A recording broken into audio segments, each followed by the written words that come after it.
We visited Craters of the Moon National Monument and Preserve near Arco, Idaho in the fall of 2019. If you would like to get notices when I post again, be sure to subscribe right here. Just click on that button. The black areas are lava flows, and this is why the park is here. It's mainly a volcano and lava park, and this is the visitor center. We'll be stopping there first. This park was established on May 2nd, 1924, and we'll be taking the loop road around the park. Since it is 5,900 feet above sea level, over a mile above sea level, it snows in during the winter and the loop road is closed. It's 1,117 square miles and has about 250,000 visitors each year.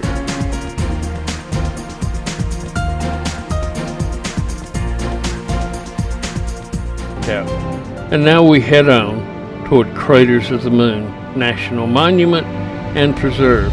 As we look out in the distance, it looks like some volcanic cones. And here we come to the sign starting the park. This is a large basaltic lava field that was created when the Great Rift split open and poured lava out into this area, and has now been preserved as a national monument and preserve. The only other place you could see lava like this in the United States is in Hawaii, actually.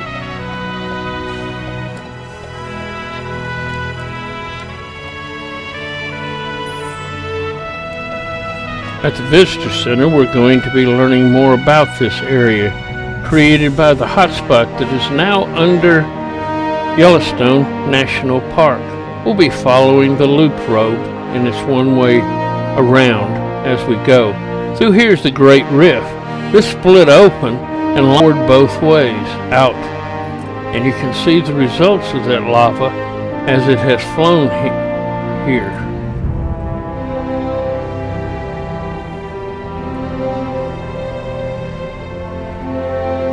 As we drive on around, we come to our first stop, the North Crater Flow Trail, where we can look out over the flow and how it happened here. Notice the lava bomb here. Those are big rocks sitting on top of the lava that was blown out by lava. If one of these had fallen on you, you'd have been incinerated instantly. And now we can see the rocks as they surround us. We keep on driving around the loop road.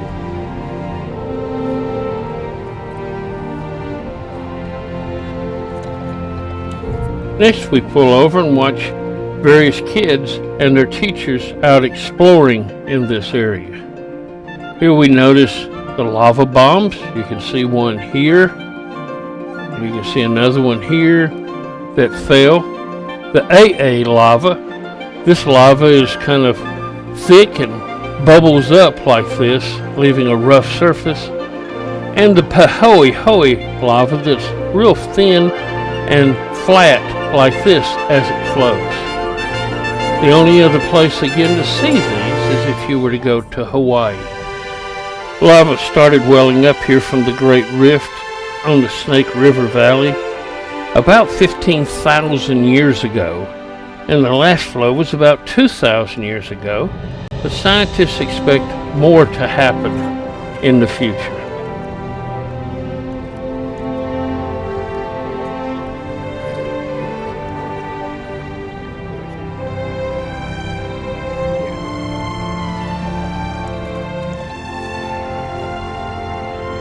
As we drive on around, we come to the Devil's Orchard Nature Trail, and I'm going to be hiking it for a while. It was made by that lava flow. And it's a circular trail, so I'll come back pretty well to where I began. Let's get started. You'll see many of the trees here, which are limber pines, that have started to grow within the lava flow. I found it interesting, as the trees died, they leave these trunks laying everywhere.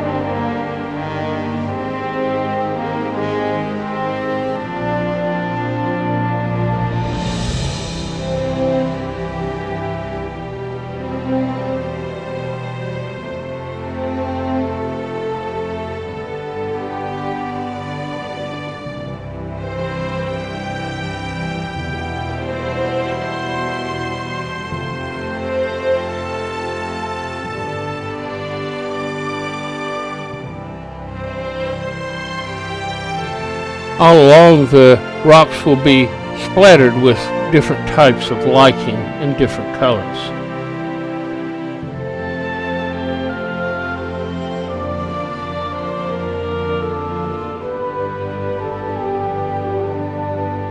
I also see lots of dwarf buckwheat.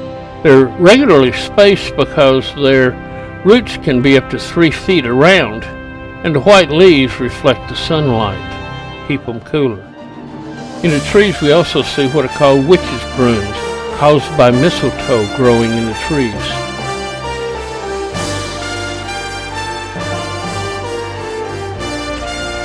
A gray squirrel is angry that I'm out here and is chirping at me.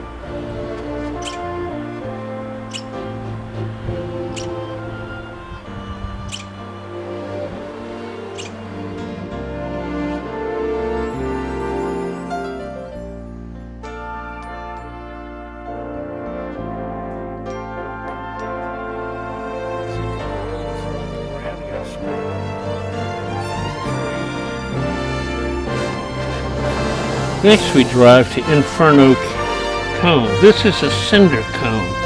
When lava that flows out of the volcano has a lot of air in it, it creates cinders that then pile up like this to create a cinder cone.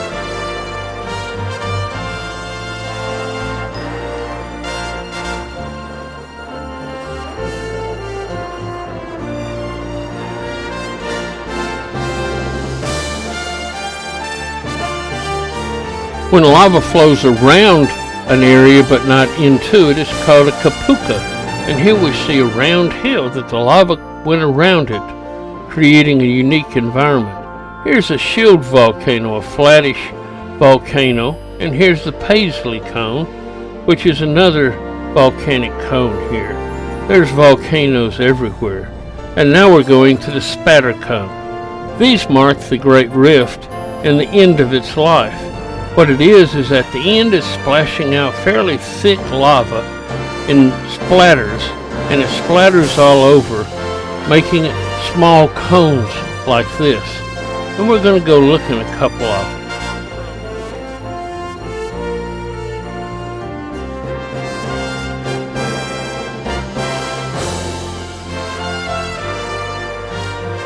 As we climb up the path to the top, you can see the splattering of lava all around it as it is decorated the sides of the cones and flowed lava out around from them. There's a row of 4 or 5 right along that great rift.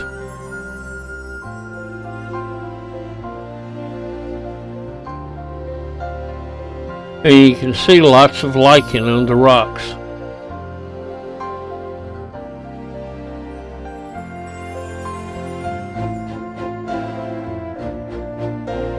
In the bottom of the cone is ice. It's there all year round. Some say this is from the last ice age. Others say it's more recent.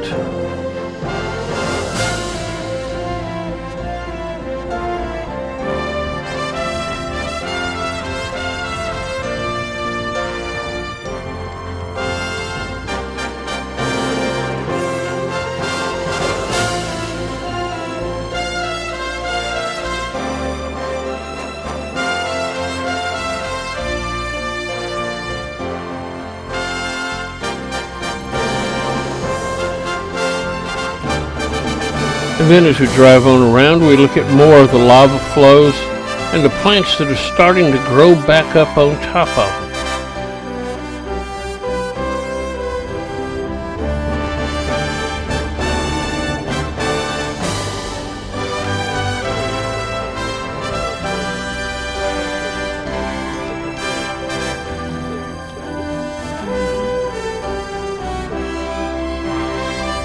Next we come to the cave trail. We go exploring some of the caves, which are actually lava tubes, where lava used to flow through, dissolving the rock.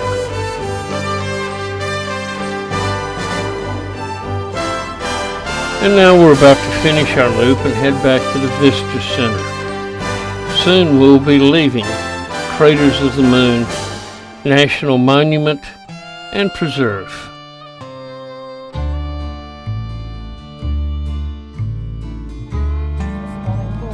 As we drive toward Boise, we come to Goodall's Cutoff. You can see where it is on the map here. This was a way to bypass some of the Indian violence down south by going around the lava fields here. You can see the road that would have been here. It was used from 1820 till after the Civil War. And now we're heading on to Boise. And this brings us to the end of this video.